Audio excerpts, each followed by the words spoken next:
Commentary on Commandments, Sri Ramchandra's 10 Commandments. Commandment 1. Rise before dawn. Offer your prayer and puja at a fixed hour, preferably before sunrise, sitting in one and the same pose. Have a separate place and seat for worship. Purity of mind and body be specially adhered to. The fire of the divine, which has been burning since the beginning of time, has not yet cooled down. When the time of creation came, the latent thought came into action, and the subtlest particles got heated up. Thus, the preliminary covering set in from the very first day. Yeah, Vidyadhar, I just want to, you see, if we are a particle, that's what Dr. KCV talks in his commentary on First Commandment. We were the subtlest thing, almost as subtle as the Kshob itself. And then once we started participating in the evolution, as per the will of God, for participating in the creation, the grossness kept on developing. And to understand the coverings and all that, you'll only understand when you read Sir's the commentary in Path of Grace, when he talks about the Rings of Splendor. So for the sake of revision and for the sake of giving information to all the readers here, can you please read those Rings of Splendor, which will give an idea about how from subtlety we are moving towards the grossness. Okay, it's in Path of Grace or Bodhayanti Parasparam also? Path of Grace, Sir's commentary on the Rings of Splendor. Those are the actually subtle, the coverings actually.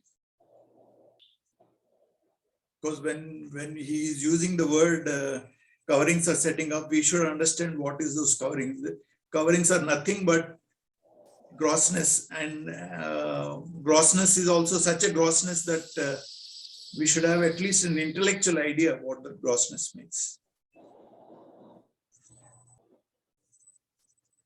Yeah, this is the one, Rings of Splendor.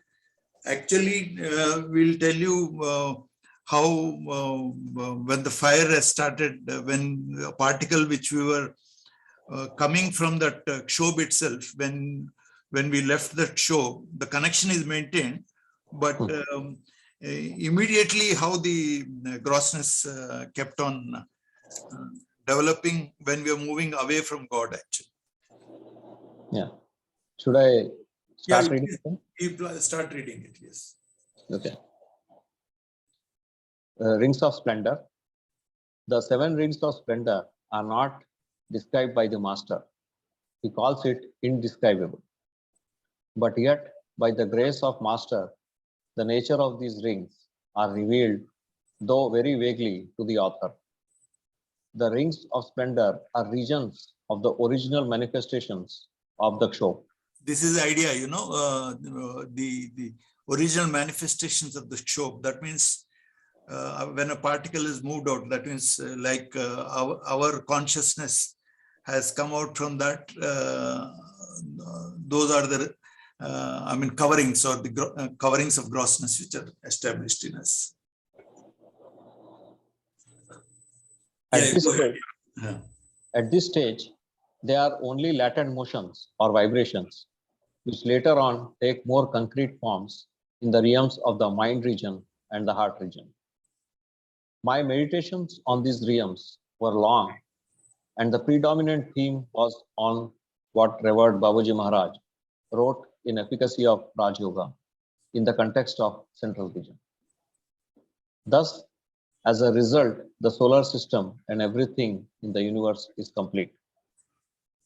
Therefore, the readers are cautioned not to take the commentary on these realms in the gross sense, but try their best through meditations and prayer to grasp the refined consciousness of this region.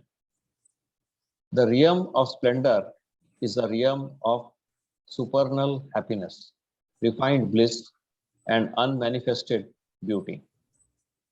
The divine plan of expression is revealed in its original mother tincture as expressed by the master, original shade.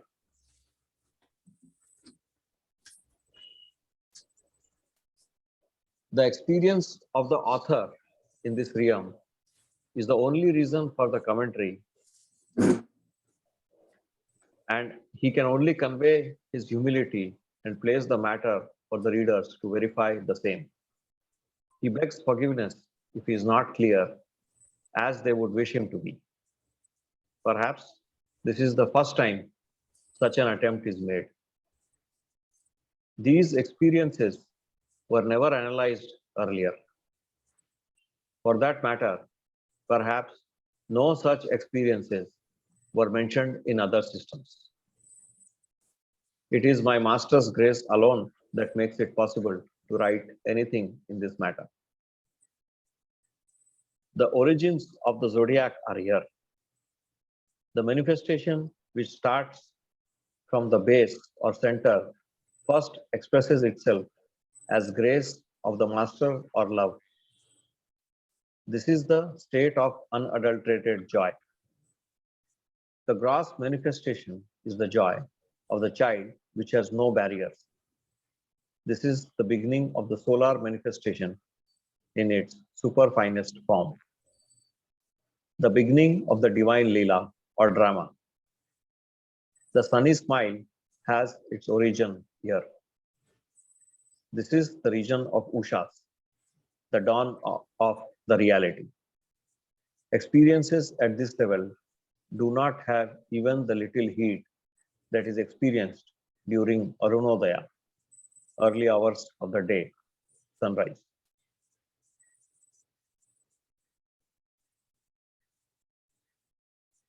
I'll take a pause here. Yeah.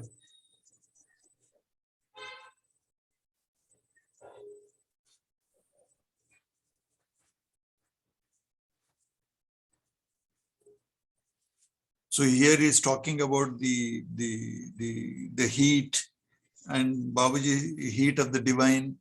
So it all makes sense if you read this. Otherwise, we'll just gloss over that first covering of grossness is setting.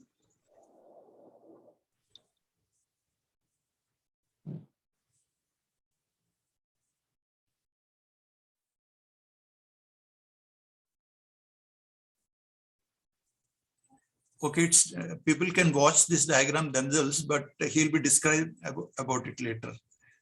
On the screen, it is not looking great. Vidyadhar. Yeah, I'm trying to. Both chota hai, we can't read it. Let them read from the path of grace. But he covers all of these in the commentary actually. Mm-hmm.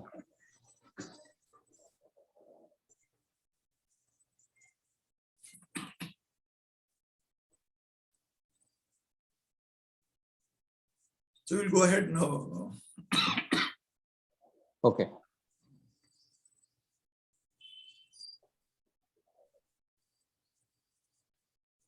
We'll read through this full article, right? Yeah, we'll read through this article. It's a question of learning only, no? Most people would have read and forgotten about it. So it will motivate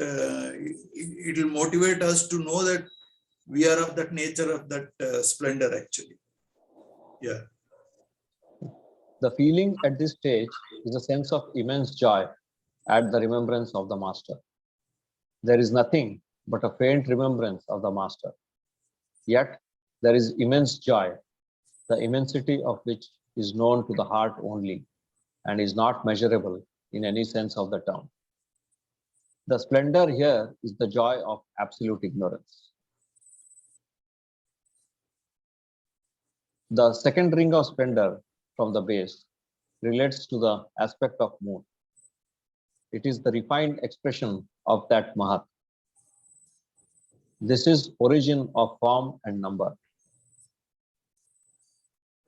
So this is where the form and number start. Mahat is, I had a discussion with sir regarding Sankhya and all that. He said, Babuji uses these words he told me that if you take the Kshob as the Prakriti, then everything is, resolved in our minds. So there is a connection. In Sankhya, there is no connection between Prakriti and consciousness. But if you take the metaphysics of Babuji's thinking, if you take Shobh as the Prakriti, and Prakriti is the beginning of the form and name, actually. Form and name, differentiation starts from there. So everything is clear. The number word probably is wrong. It actually should be name, actually. Okay. This is also the root for prosperity, prophecy, and tradition. The joy or bliss of this region is felt as attachment to the Guru and the love for the Guru in its super finest, inexpressible terms. It is the state of the bubble of joy, yet to reach its surface.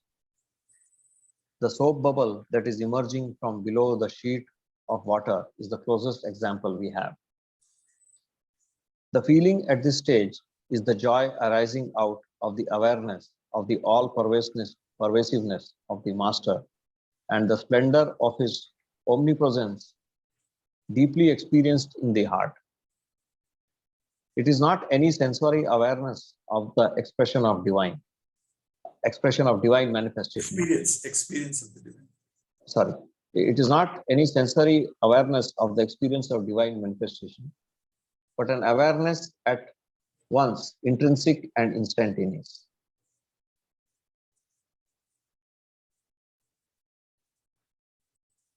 The splendor here is the joy or happiness of satisfaction arising out of sense of perfection.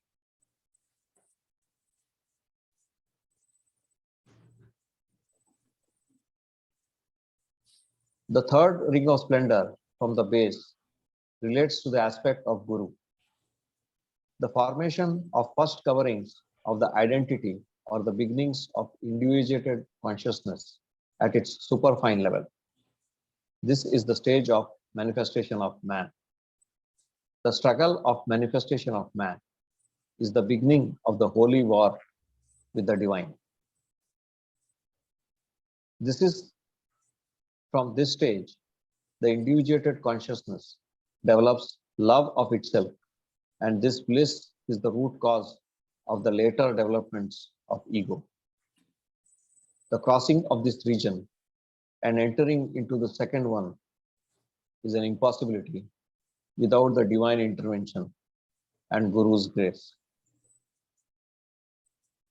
The splendor here is the joy or happiness of ascetic aloofness.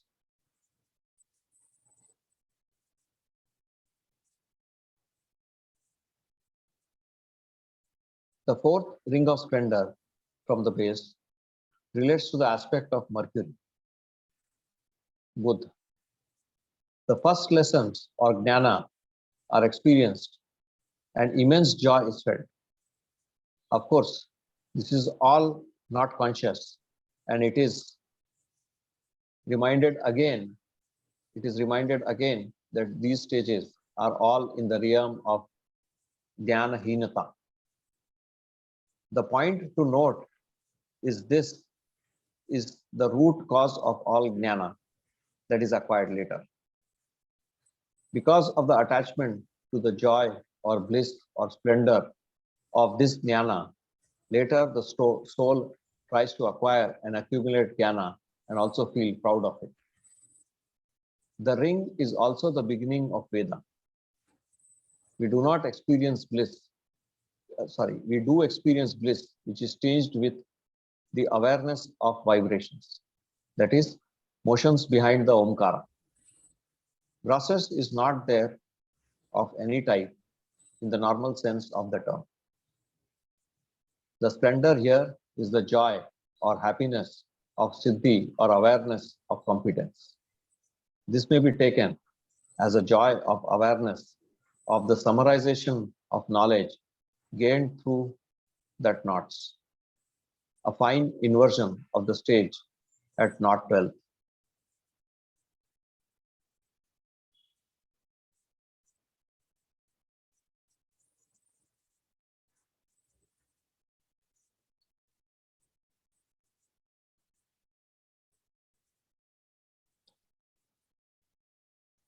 The fifth ring of splendor from the base relates to the aspect of Mars.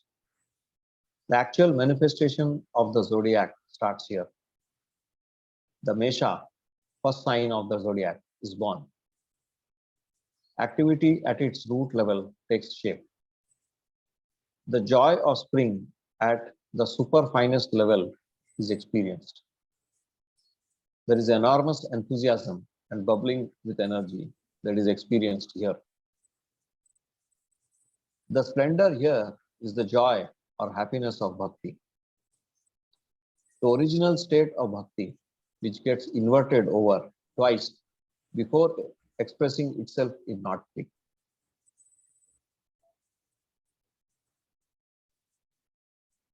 So there should actually be a comma here.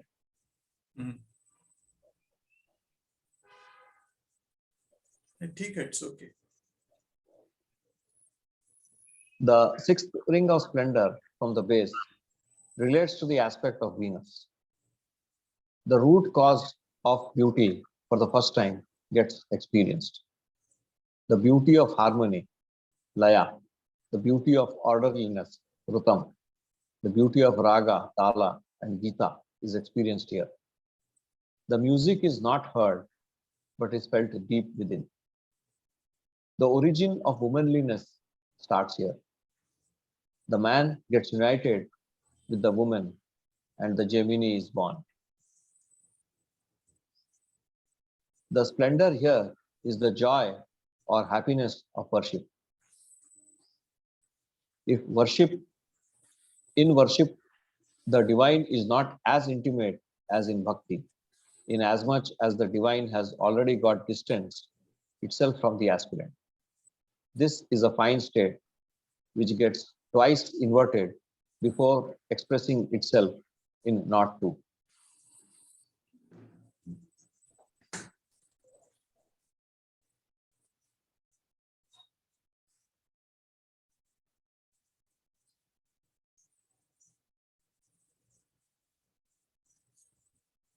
The seventh ring of splendor from the base, or the first ring of entry into the regions of splendor, relates to the aspect of Saturn. The awareness of the Lord, which seeps into the soul and which makes it reveal in it with rapture, is what is experienced here. The awareness of the spiritual wealth that the sadhaka is going to have is the peculiar shade of splendor. The splendor here is the joy or happiness of knowledge due to superfine state of awareness of the divine in all its aspects, which is knowledge of superior variety and is different from the stage of oneness or ignorance, which is the last stage. The realm of splendor is the realm of manifestation of the divine in its initial stages. The original star of Shok, which has caused many ripples in an otherwise silent state of divinity, we have seen has been unfolding a plan. The divine plan of manifestation for the exclusive purposes of the divinity, joy, or Leela is all happiness and bliss. It is obvious that laughter is a reflection of the pure joy of the soul, which is a reflection of the bliss or splendor beyond the realms of Maya and egoism, where identity begins. We know joy is reflected in the mental plane as happiness, on the emotional plane as enjoyment, and on the physical plane as pleasure. Of course, in daily usage, these words are interchanged. The ego is capable of appropriating and obscuring and consequently distorting any of them. Even the essence of happiness, bliss, and ego, even the essence of happiness, bliss, the ego will try to appropriate. Laughter is an expression of mirth, happiness, and enjoyment. The master's laughter, captured in the hearts of those who moved with him in the physical plane, is ever fresh. Those who came to his fold after his Mahasamadhi may have to satisfy themselves with the photographs of the same.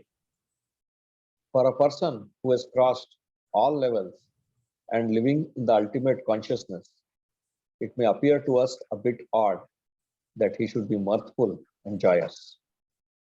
The rings of splendor, which is experienced as beyond bliss consciousness, has its own contribution in the matter.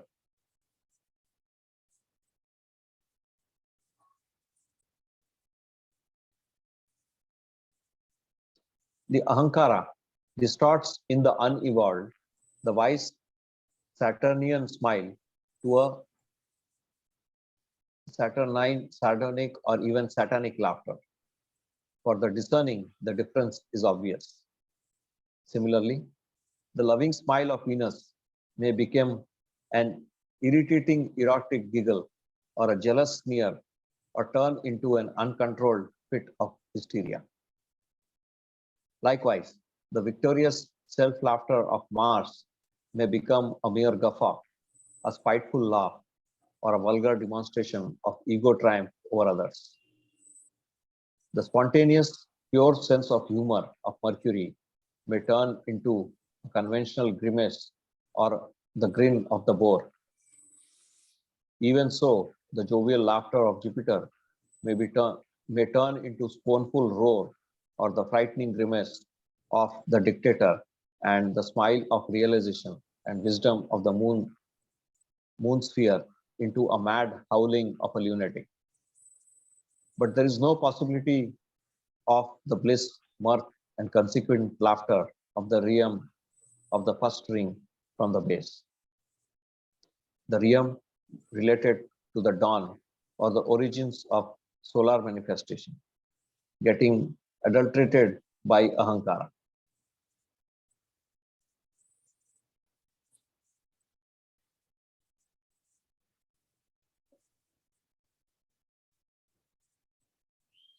This is the laughter of the master we know.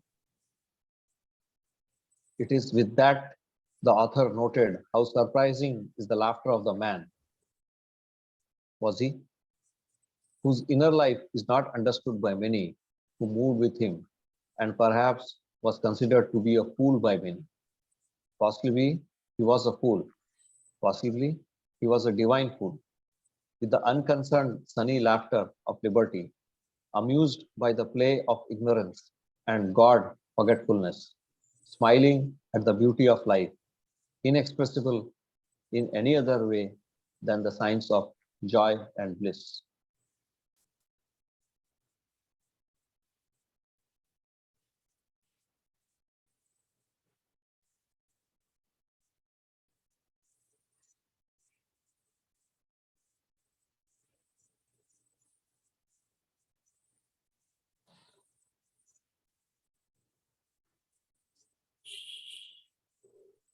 Revered Babuji clarifies very clearly about the condition at this stage in his efficacy of Raj Yoga. People may call this stage as truth. It is not really truth we have arrived at. Truth has been left behind and we are no more abiding in. Truth carries with it a sense of something which is not there. Truth is really the refuse of the condition described as nothingness.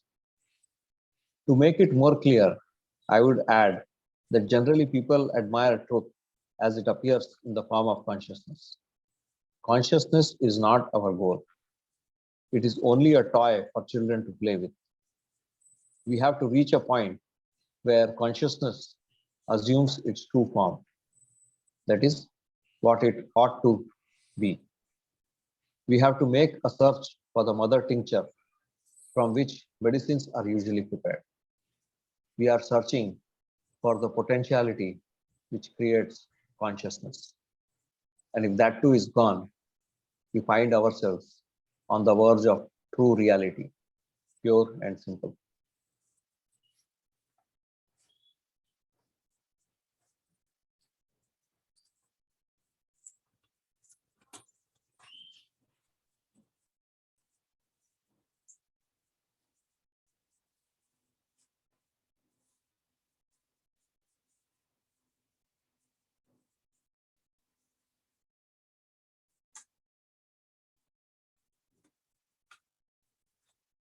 Vidyadhar, I just want to share with you.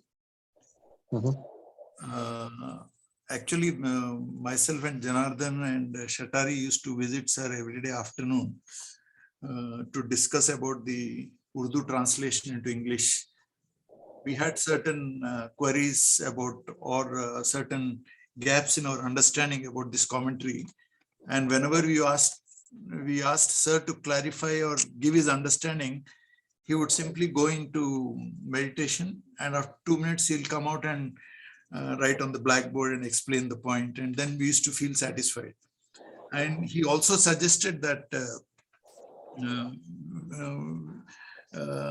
that when we are contemplating like that, we should, he says, we should feel that condition in yourself, and you should try to feel it actually. Like suppose I'm there now, and I'm conscious of my body, I'm conscious of my mind, and I'm conscious of my feelings and all that. But behind this, I'm also conscious of my awareness or my pure nature of being actually. And you can move into that space, and then from there, if you contemplate about the writings of Babuji, then you'll get an understanding appropriate to your state of mind. So it is a deeper contemplation is required. Babuji himself says that these are secrets which were earlier passed on from heart to heart through vibrations. I will try to put those secrets in words, but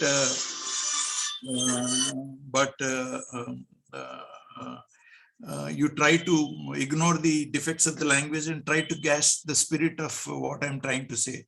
So by reading this 10 commandments, we have to try to learn that skill of contemplating. And by reading this Rings of Splendor and all that, we'll get an idea about what are these first layer of grossness comes in immediately and all that. So it is basically each person has to learn to meditate and contemplate and try to grasp what master is trying to convey through language, what he is feeling actually.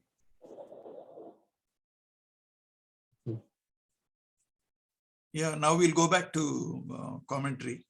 We'll finish the first paragraph today.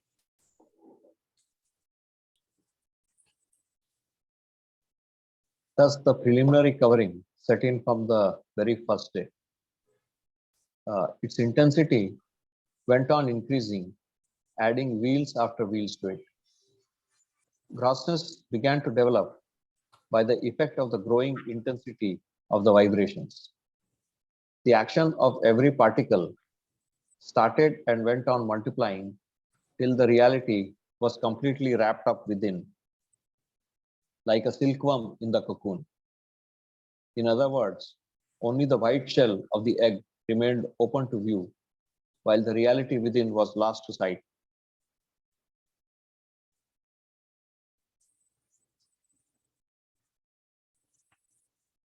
So when the reality is lost to sight, only correlationship begins to spring up. Otherwise, we are always connected, related to the Kshobh or to the divinity. But once that is forgotten only, then only relationship begins. Then only devotion and all come into picture actually. Right. Now, one who was more closely attached to it received more of it for his share. The heat which existed on the first day manifested itself in man, and gradually it went on developing, assuming the form of organic growth.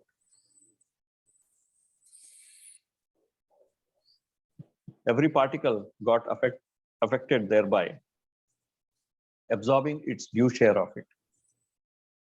A material tinge was thus introduced into it, and it remained subject to the influence of that which it was part of. The bigger layer, previously formed by the heat, maintained its connection with it. Now the influence caused on the greater thing will naturally be reflected on the smaller thing. which will get affected thereby in proportion to its magnitude.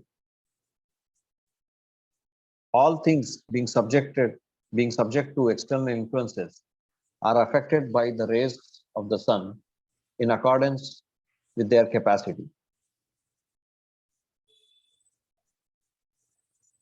The heat produced by external causes begins to exhaust itself after some time, and the real comfort comes only when it gets completely exhausted. Take the case of the summer season, when the effect of the external heat, which reduces after some time, is thoroughly removed, some comfort or ease is definitely felt and experienced. Now, the time when the external heat begins to subside, yielding place for the cooler effect to settle in, or the meeting point of the two, is known as Sandhigati. And this, in the opinion of the Mahatmas, is the time best suited for the practice of Sandhya and Upasana, worship.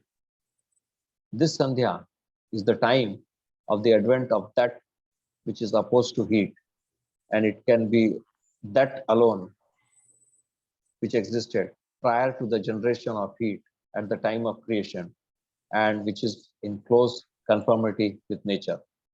Or, in other words, the very image of the ultimate state we have finally to arrive at.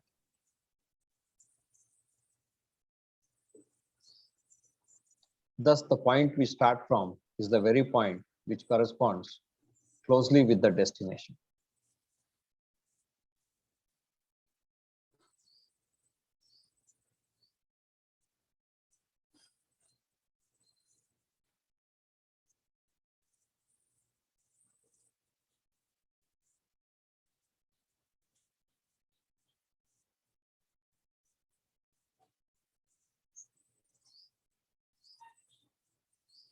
We'll finish this paragraph also.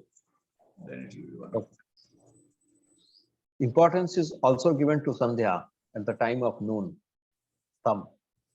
But in that case, the power is utilized in a different way. The sun's rays are quite direct at the time, causing greater heat. Nature's eternal heat, which proceeds from the origin,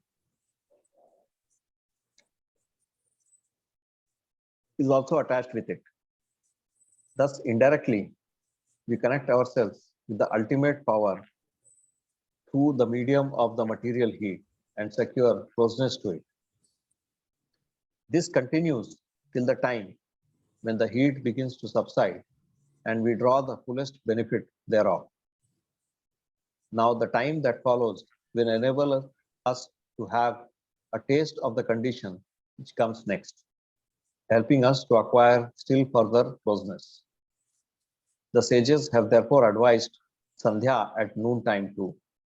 The reason is that by the continuous influence of the sun's rays get connected with the plane wherefrom they have originated and which is next to the ultimate.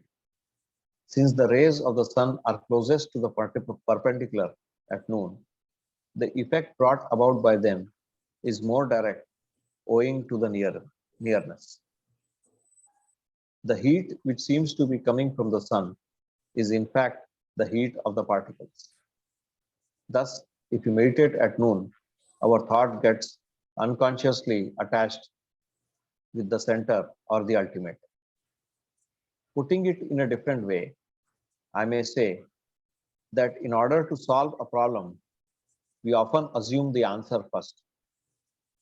Similarly, in order to solve the problem of life, we assume the very real thing first, however hazy it may be to our view.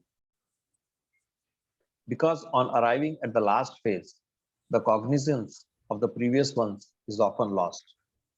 In this way, we utilize the excessive heat to our best advantage. But since the material heat at the time is also great, we do not treat Sandhya at noon to be compulsory in our system. During the time that follows, the heat of the sun begins gradually to subside. In other words, we begin to advance towards coolness till we reach the point where both heat and coolness are at par, and this is the evening time which is fixed for the practice of Sandhya. It helps us to derive the full benefit of the time, getting more closely attached with the coolness of the hour. As the time advances further, we go on getting closer and closer to greater coolness. Finally, we reach the point where we are closest to it, and that is the time of dawn. The sun's rays have their least influence at that time. It is a scientific principle upon which the division of the timings for puja and sandhya is based in accordance with the natural effect of time.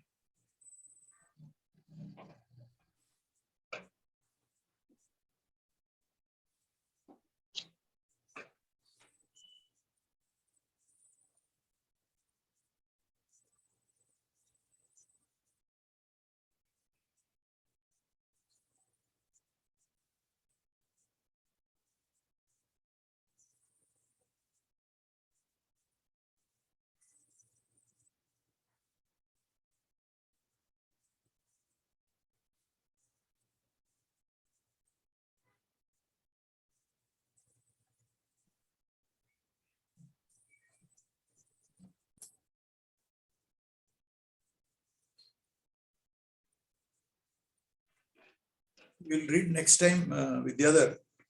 Yeah. इसमें तो the only thing is we should encourage ourselves to contemplate more, spend more time contemplating on the words of the master. That's all, because everything is, you have seen how much each word carries so much of reality there. For mind, unless it is cleaned of grossness, will not be able to understand what Babuji is trying to convey. So the more we practice, the more we understand this, and the more we go closer to his consciousness. So Right. It's all interrelated. The more seriously you practice, the better you'll be able to understand him. The more effort you make to read and then try to contemplate, the more your mind will become pure. It's all a virtuous spiral will develop actually.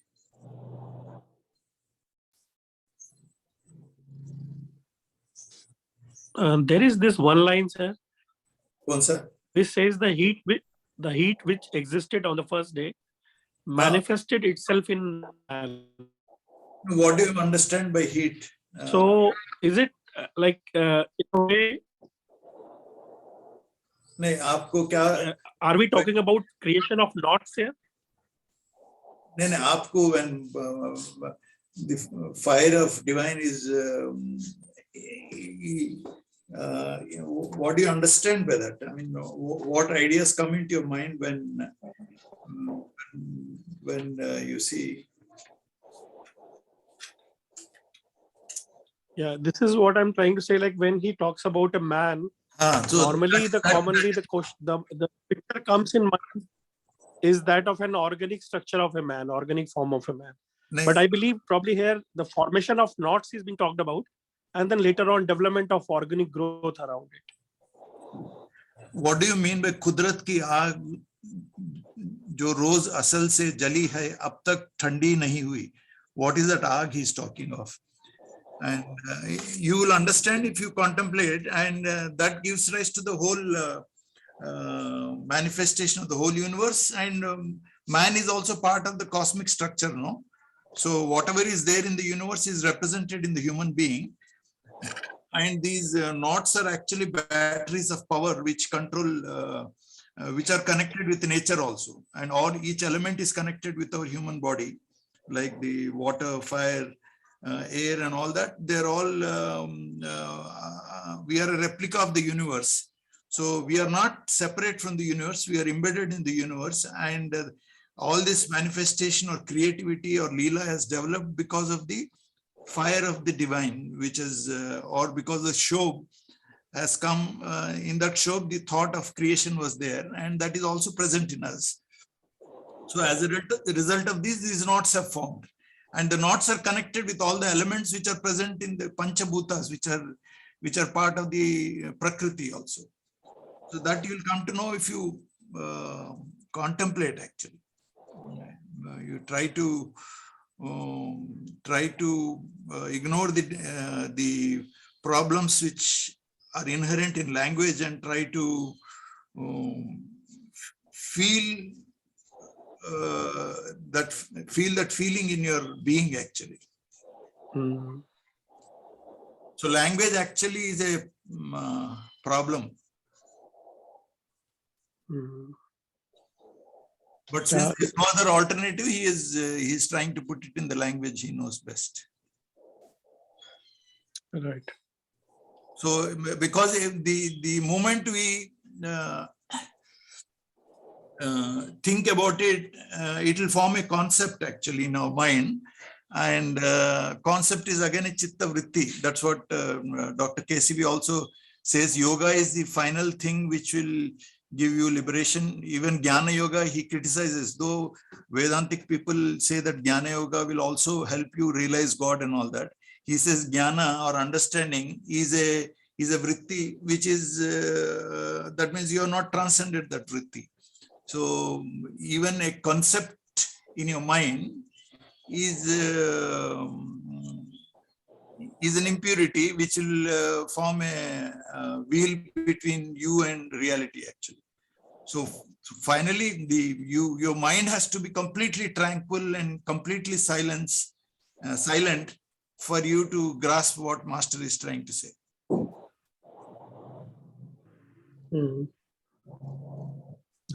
I was just sharing, like whenever I read this line, the picture which comes to my mind is that of knots, Pindadesh knots. Which one? So, sentence you're telling? The same one, the heat which existed on the first day manifested itself in a man. So whenever this word man comes, I was just sharing it, that this idea of Pindadesh knots come to my mind. Yeah, that is true. You see, all therein he has mentioned also, Sir has mentioned, and the second knot, the beginning of Prakriti starts, he says. In the Rings of Splendor, he was talking about the second ring of splendor. There is a beginning of Prakriti starts. Prakriti is the development of subtle energy.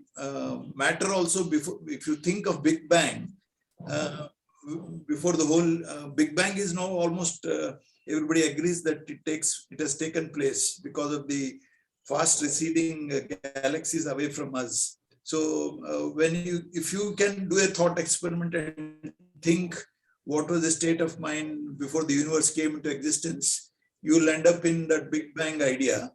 And then that was no electrons or matter was not there. It was in a subtle form. And the subtle form, when it becomes a matter, it is called in Sankhya, that is, they talk about the categories of existence. He says first comes Mahat, then comes Ahankara, then comes, then it divides into two things, this mind and the sense organs and motor organs, and then the Tanmantras, and then the Bhutas. Bhutas are the elements. Earth, water, fire, space, and all those. Those are all is present in us. They are present in us in the form of these knots only. The knots actually represent the elements which are so we are not separate from matter out. That is represented in us. We are part of that thing, and that is the formation actually. The fire has created this formation, and when we want to go back, unless these knots are untwisted, you will not be able to, your gross mind will not be able to travel to regain or re-understand the subtle nature of itself.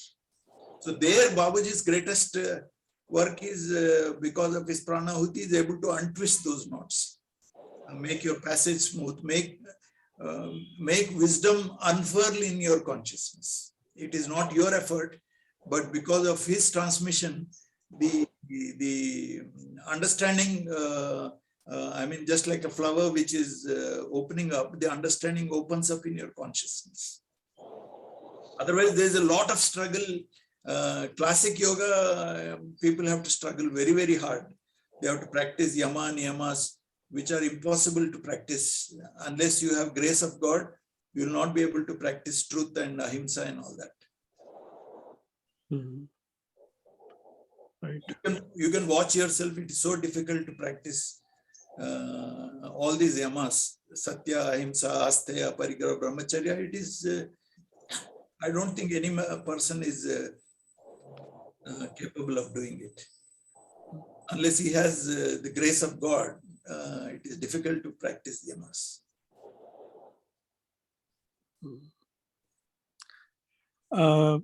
There is this lecture series on YouTube and many places. It's by Royal Society of London. Mhm. So great scientists like Faraday and Edison, they Yeah. have also given lectures in that series. Okay.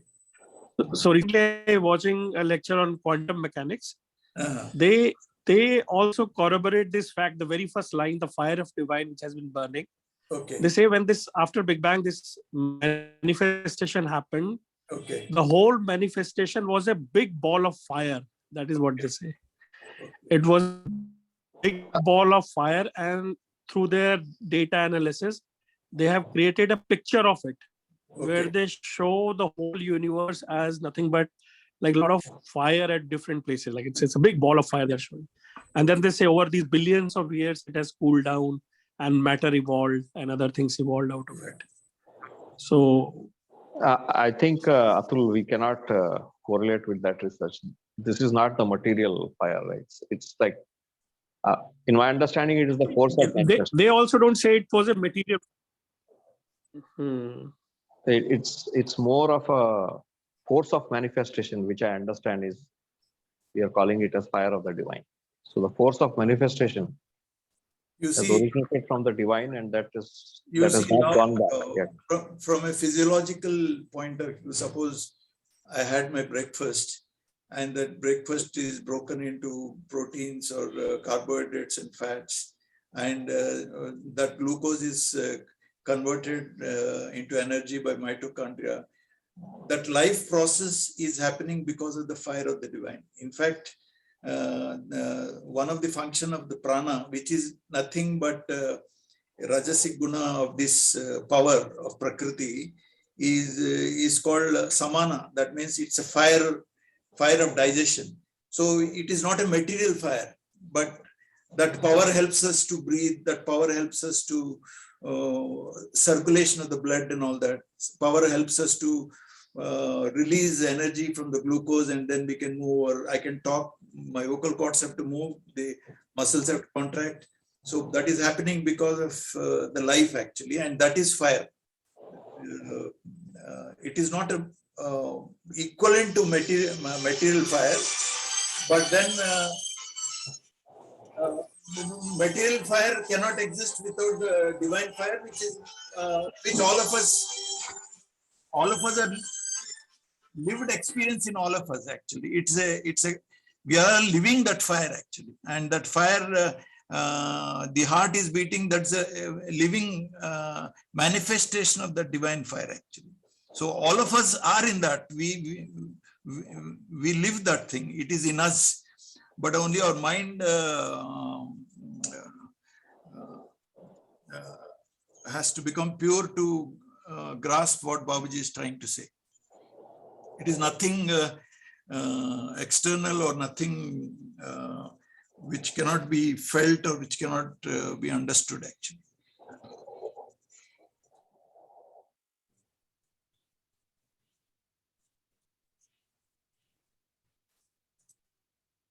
Sir, I have a word, sir. Yeah, go ahead, Vishnu sir. Sir, this about what brother was just mentioning about that creation ke baare mein in that Society of England, sir. So what, firstly, the word Kshobh is not a translation or otherwise of the big bangs. No, we are just trying to parallel it. Yeah. About the theory of creation and all that, if you, it's very elaborately dealt with on Upanishads and all that. Yes, that is what I'm saying. Sir. That is pura hai actually. The Western absolutely. people are also in touch with that. Yes. ये Einstein वगैरह, Niels Bohr, Oppenheimer, वो सब लोगों को उपनिषद पढ़े सो है, उन लोगों को सब now they are in contact with our Upanishadic Vedic sages who had intuitive grasp of the nature of reality and how the creation came to existence and all that. वो सब है. Everybody now recognizes, and then they give credit to our Indian saints who have written Upanishads and all that. Even like Guru Nanak also, and there are other gurus of the time who had mentioned that state just before the creation. That time they have given a very explicit what was existing. That nothingness they explained beautifully, sir. Just before the show. Yeah. Every saint who has realized God has, for him, it is no more a mystery. Yes. For us who are trapped in the mind, from our location, it's a mystery. But once you transcend the mind, it is no more a mystery. But then you have to use the same mind to explain that it is difficult, actually. Babuji is trying to make a difficult thing, communicate an extremely difficult,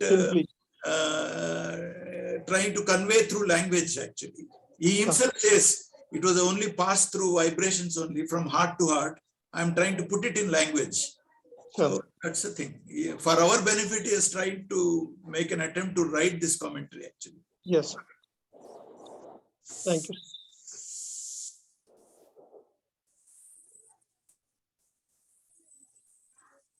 Okay.